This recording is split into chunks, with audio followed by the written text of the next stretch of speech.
बहन आप कहाँ से हैं? राधे श्याम जी, मैं वृंदावन से हूँ। वृंदावन में आप रह रही हैं। जी, आपने पढ़ाई कितनी की है? मैंने पढ़ाई किया है, एमए बीएड किया हुआ है हमने भी। बीएड करने के बाद आप वृंदावन में क्यों रह रही हैं? बीएड करने का मेरा मुख्य उद्देश्य नहीं था। मुख्य उद्देश्य मेरा था बीएड मैंने इसीलिए किया था। पहले जहाँ से मैंने बीएड किया था वो मथुरा से किया था। मथुरा में आने के बाद में हमें श्री कृष्ण से इतना प्रेम हो गया कि हम वहाँ से जाने का हमारा मन ही नहीं करा। थोड़े टाइम बाद हम अपने घर भी गए, लेकिन फिर हमारा यही था कि हम वापस जाएंगे। वहाँ से हमें लग रहा था कि श्री कृष्ण हमें बुला रहे हैं। फिर उसके बाद में हम वृंदावन में निवास करने लगे। आपके वृंदावन में काफ़ी श्लोक प्रचलित हैं और वहाँ के जो भक्तगण हैं आपके श्लोक गाते हैं और आपके बहुत प्रचलित श्लोक हैं। हमारे दर्शकों के लिए आप कोई एक श्लोक का पाठ कर दीजिए। जी, हरे कृष्णा। मैं सबसे पहले श्रीमद् भागवत महापुराण का प्रथम श्लोक बताना चाहूँगी। सच्चिदानंद रूपाय विश्वोत्पत्त्यादि हेतवे तापत्र विनाशाय श्री कृष्णाय वयं नुमः। सच्चित आनंद स्वरूप श्री कृष्ण को बारंबार मेरा नमस्कार है।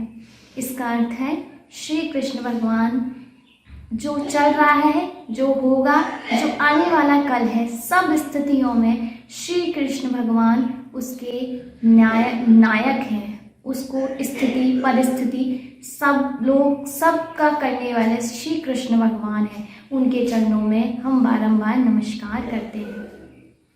आप गुरुकुल की पढ़ाई आप अब कर रही हैं और एक आपने पहले पढ़ाई की है, इसमें अंतर क्या देखती हैं? गुरुकुल की पढ़ाई में जो सुकून है, उसको पढ़ने के बाद में कुछ और शेष रह ही नहीं जाता है। वो पढ़ाई मन से, मतलब उसको पढ़ने के बाद में ऐसा लगता है कि अब कुछ पढ़ने शेष ही नहीं रह गया है। उसको पढ़ने के बाद में हमारा रहना, खाना तथा सोचना, पूजा करना, सब चीज़ हमारा बदल चुकी है। गुरुकुल में हमारी संस्कृति को बताया जाता है। पहले जिस तरह से लोग उठते थे, पूजा पाठ करते थे, पहले उनका उद्देश्य पूजा का रहता था। जो मनुष्य जन्म हमें मिला है, ये सिर्फ कितने योनियों को पार करने के बाद में एक मनुष्य जन्म हमको मिला है और उसको हम खाने पीने सोने में व्यर्थ नहीं किया जा सकता। हमारा पहला उद्देश्य भगवान को पाना है, भगवान को जानना है। तो इसलिए जो पढ़ाई है वो हमारी गुरुकुल की पढ़ाई हमको सबसे अच्छी है। और मैं ये जानना चाहूँगी कि जो माता पिता हैं वो अपने बच्चों में संस्कार लाएं, चाहे कितना भी पढ़ाएं, लेकिन भगवान के बारे में बताएं, उनकी कथाएं बताएं, उनकी लीलाओं का उनके सामने वर्णन करें तथा उनको वृंदावन धाम के बारे में बताएं कि हमारे भगवान ने कैसे जन्म हुआ, कैसे लीलाएं करी। इन सब के बारे में आज की नव युवक पीढ़ियों को अपने बच्चों को बताना चाहिए, ताकि उनके अंदर संस्कार आए। पढ़ने से सिर्फ नौकरी को पाया जा सकता है, लेकिन संस्कार को नहीं पाया जा सकता। पहला कर्म हमारा संस्कार ही है। निधिवन का रहस्य काफ़ी हमेशा प्रचलित रहा है और आपकी दृष्टि में निधिवन का रहस्य क्या है? निधिवन वो वन है जहाँ पर आज भी रास रचाया जाता है। भगवान श्री कृष्ण, साक्षात श्री राधा रानी सी अपार गोपियाँ, अपार सारे जो वृंदे नश्चरी हैं, जो श्री राधिके हैं, वो नित्य लीलाएं करती हैं तथा श्री कृष्ण भगवान रास रचाते हैं। निधिवन के जो जितने भी वन हैं वो सब गोपियाँ हैं। जितनी भी गोपियाँ हैं जो संत रूप में पहले थे, वो जो गोपियाँ बन गई, वो सब वहाँ पर नृत्य करते हैं। इस तरह निधिवन का रहस्य है। आज भी वहाँ पर कान्हा जी आते हैं, राधा रानी वहाँ पर नृत्य करते हैं, अपनी लीलाएं करते हैं। कोई भजन हमारे दर्शकों के लिए आप सुना दीजिए। ठीक है।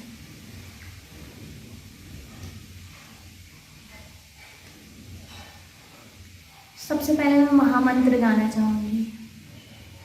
श्री कृष्ण चैतन्य प्रभु नित्यानंदा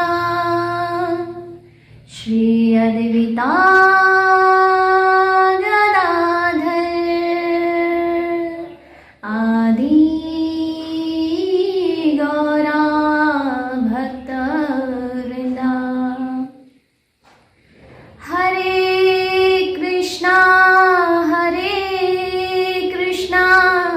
कृष्णा कृष्णा हरे हरे, हरे रामा रामा रामा हरे हरे। ये महामंत्र है श्री कृष्ण भगवान।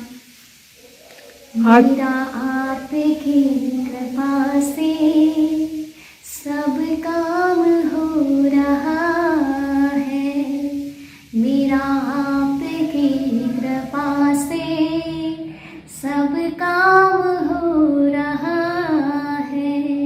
करते हो तुम कन्हैया मेरा नाम हो रहा है, मेरा आपकी कृपा से सब काम हो रहा है। पतवार के बिना ही मेरी नाव चल रही है, पतवार के बिना ही मेरी नाव चल रही है। हैरान है ज़माना मंजिल भी मिल रही है, हैरान है ज़माना मंजिल भी मिल रही है।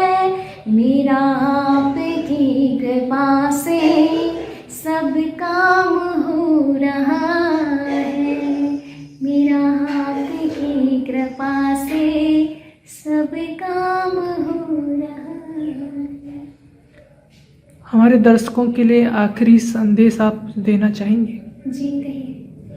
आजकल संस्कृति और संस्कार सभी भूलते जा रहे हैं, तो इसमें आप अपनी दृष्टि से बताइए कैसे संस्कारों और संस्कृति को बचाया जाए भारत में। मेरा मानना ये है कि संस्कृति और संस्कार, संस्कृति रहेगी तो संस्कार रहेंगे, अगर संस्कृति नहीं है तो संस्कार भी नहीं रहेंगे। तो सबसे पहले हमें अपने बच्चों को सीख देने से पहले माता पिता के अंदर, खुद के अंदर वो संस्कार होने चाहिए।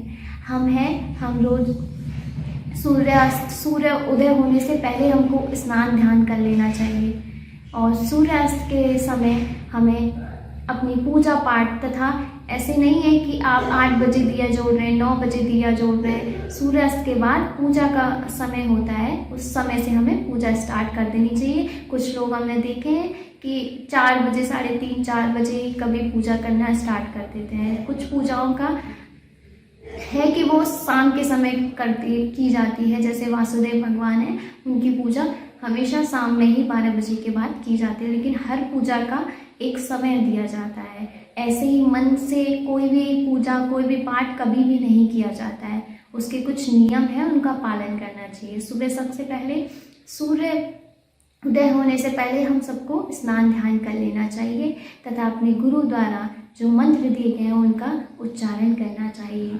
श्री जी या श्री कृष्ण भगवान की सेवा में उनकी सेवा करनी चाहिए, नित्य सेवा करनी चाहिए, उनका स्नान ध्यान कराना चाहिए। ये सारी चीज़ें अगर आपका बच्चा आपको देखता है तो उसके अंदर खुद ही ये चीज़ें उत्पन्न होती हैं। वो खुद देखता है कि हमारे माता पिता क्या कर रहे हैं, उस तरह हम भी पूजा करें। तो सबसे पहले हमारी पीढ़ी को सुधारने से पहले अपने आप को सुधारना है, उससे पहले फिर उसके बाद हमारी आने वाली पीढ़ी सुधरेगी। तो इसके लिए हमें नित्य ही हमको भगवान नाम की माला का जाप करना चाहिए। जो भी जिसकी भी गुरु द्वारा उच्चारण, जो भी नाम दिया गया है, मंत्र दिया गया है, उसका उच्चारण करें। इससे हमारी संस्कृति, बच्चों को संस्कृति पता चलेगी, तभी उसके अंदर संस्कार आएंगे कि बड़ों पैसे पैर जो आजकल के बच्चे हैं नमस्ते कर देते हैं, हेलो आंटी, हाय आंटी ये बोल देते हैं। आजकल चरण स्पर्श कोई नहीं करता है। तो ये बच्चों में होने चाहिए गुण, और ये कौन सिखाएगा? ये माता पिता सिखाएंगे। आपने हमें समय दिया, इसके लिए आपका बहुत बहुत धन्यवाद। जी धन्यवाद।